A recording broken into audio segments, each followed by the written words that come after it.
শিক্ষার্থীরা আসসালামু আলাইকুম। আমি তোমাদের সামনে রেয়ামিল সংক্রান্ত নতুন আরেকটি ভিডিও নিয়ে হাজির হয়েছি।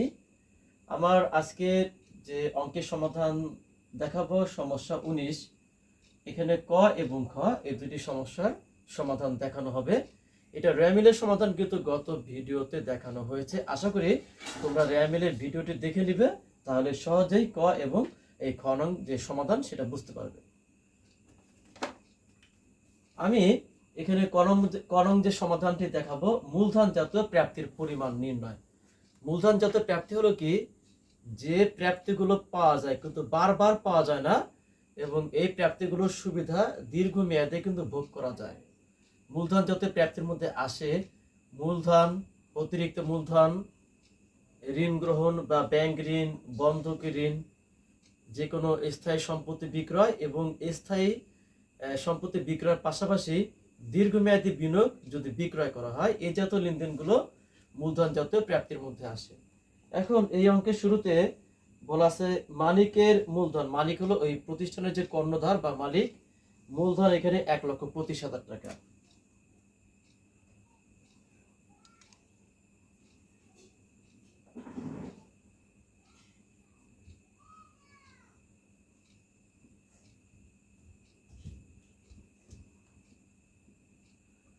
মূলধন 1,25,000 টাকা। তারপরে দেয়া আছে 10% ব্যাংক ঋণ 50,000 টাকা।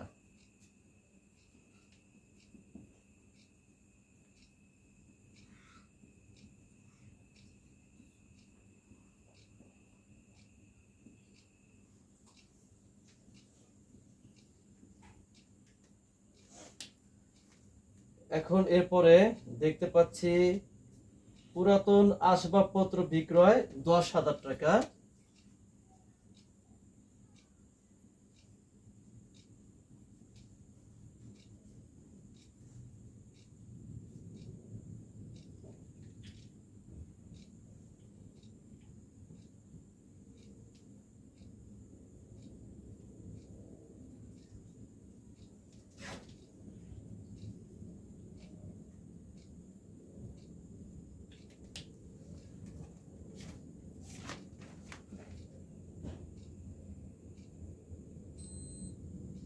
শিক্ষার্থীরা, আর কোনো লেনদেন আমাদের মূলধনজাত প্রাপ্তির মধ্যে আসবে না। তাহলে আমাদের এখানে উত্তর 1,25,000 যোগ 50 এবং 10 60,000 টাকা, 1,85,000 টাকা।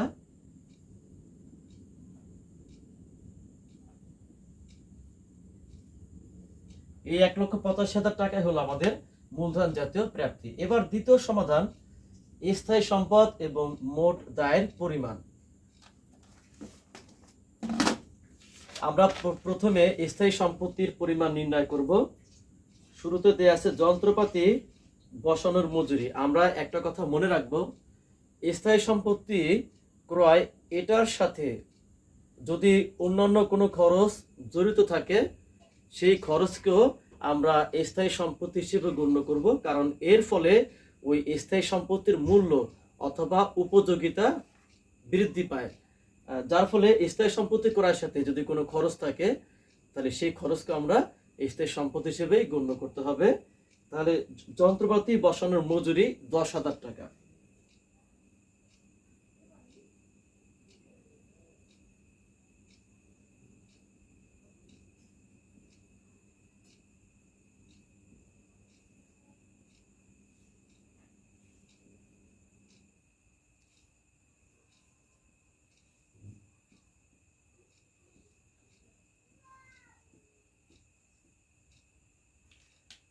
এর পরবর্তী পর্যায়ে লেনদেন দেওয়া ছিল দালান নির্মাণ ব্যয় 1,00,000 টাকা।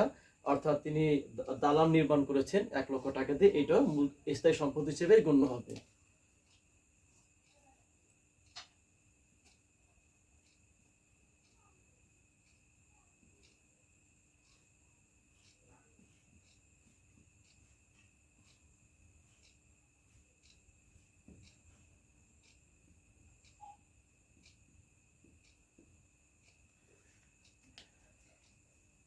এরপরে দেখতে পাচ্ছি প্রাঙ্গণ উন্নয়ন। প্রাঙ্গণ বলতে আমাদের যে উঠান থাকে সেটা দেয়াল নির্মাণ করা অথবা আরো রক্ষণাবেক্ষণ করার জন্য যে ব্যয়টা করা হয় সেটাকে বলে প্রাঙ্গণ উন্নয়ন।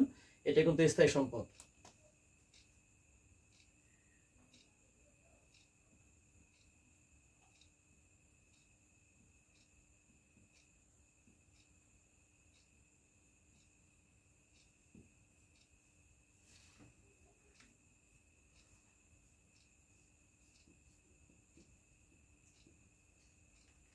প্রাঙ্গণ উন্নয়ন ব্যয় এখানে 20,000 টাকা। এরপরে টেলিফোন সংস্থাপন ব্যয় 5,000 টাকা। আমাদের কাছে মনে হতে পারে টেলিফোন সংস্থাপন ব্যয় তো মুনাফাজত ব্যয় হওয়ার কথা। আসলে কি টেলিফোন সংস্থাপন ব্যয়টা যেমন বিদ্যুৎ সংস্থাপন ব্যয়, টেলিফোন সংস্থাপন ব্যয়টা কিন্তু এই খাতে কিন্তু বারবার অর্থ খরচ করার প্রয়োজন হয় না। লাইন একবার নেওয়ার পরে আমরা দীর্ঘমেয়াদী যতদিন আমি এই সংযোগটি রাখবো ততদিন ব্যবহার করতে পারবো। যেহেতু বারবার নেওয়ার প্রয়োজন হয় না, যার ফলে এই টেলিফোন সংস্থাপন ব্যয়টাকেও স্থায়ী সম্পদ হিসেবে গণ্য করতে হবে 5,000 টাকা।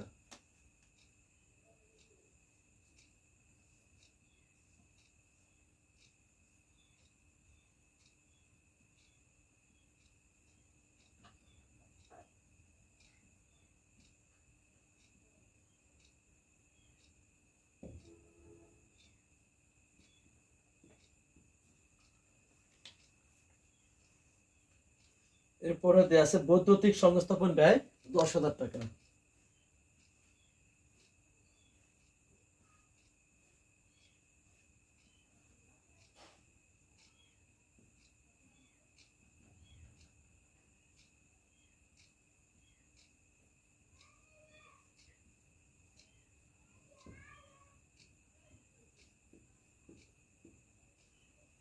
বৈদ্যুতিক সংস্থাপন ব্যয় 10,000 টাকা।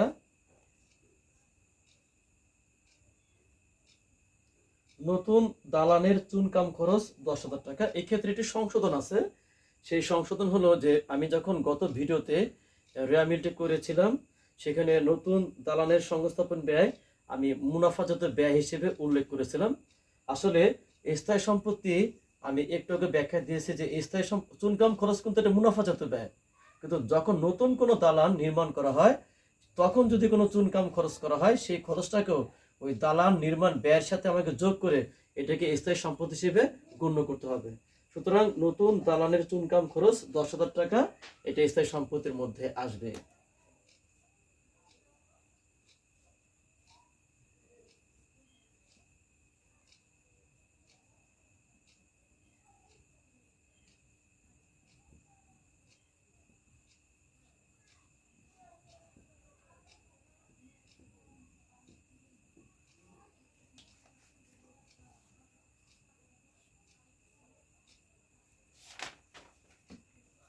এরপরে দেয়া আছে আসবাবপত্র ক্রয় 20,000 টাকা।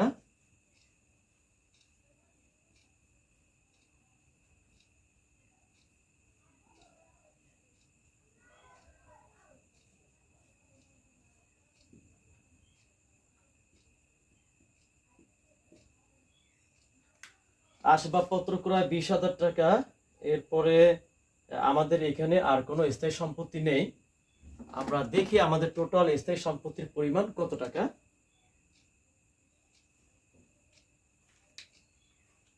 10,000 যোগ 1,00,000 যোগ 20 আর 5 25,000 যোগ 10 আর 10 20 এবং 40,000। আমাদের টোটাল স্থায়ী সম্পত্তির পরিমাণ 1,75,000 টাকা।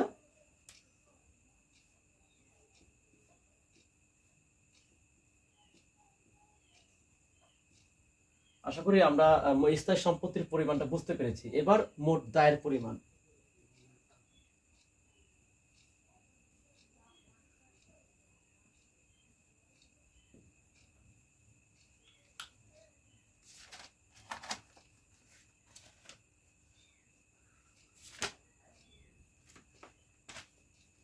মোট দায়ের মধ্যে আমাদের 10% এই যে ব্যাংক ঋণ যেটা মূলধন যত প্রাপ্তির মধ্যে আসছে এটা কিন্তু দীর্ঘমেয়াদী দায়। 10% ব্যাংক ঋণ 50,000 টাকা।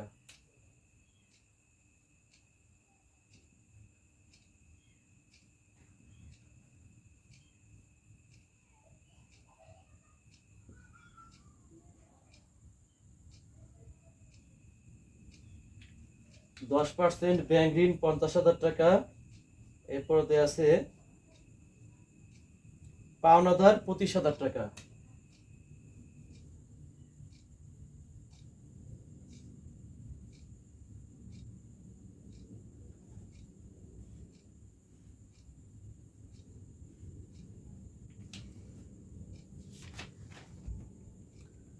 তারপরে এখানে বলা আছে প্রদেয় বিল 10,000 টাকা, বকেয়া ভাড়া 2,500, কারণ খরচ বকেয়া হলে দায়।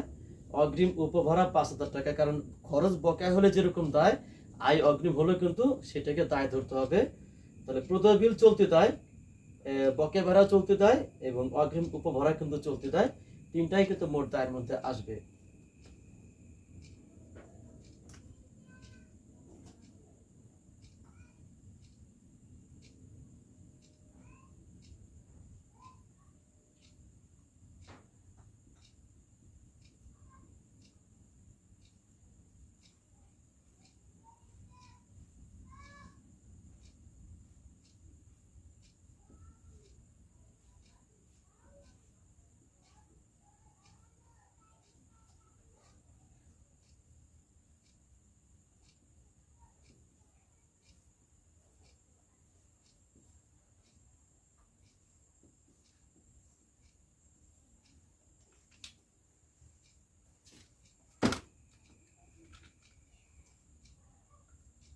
$50,000 যোগ 25,000 যোগ 10,000 যোগ 2,500 যোগ 5,000, 92,500।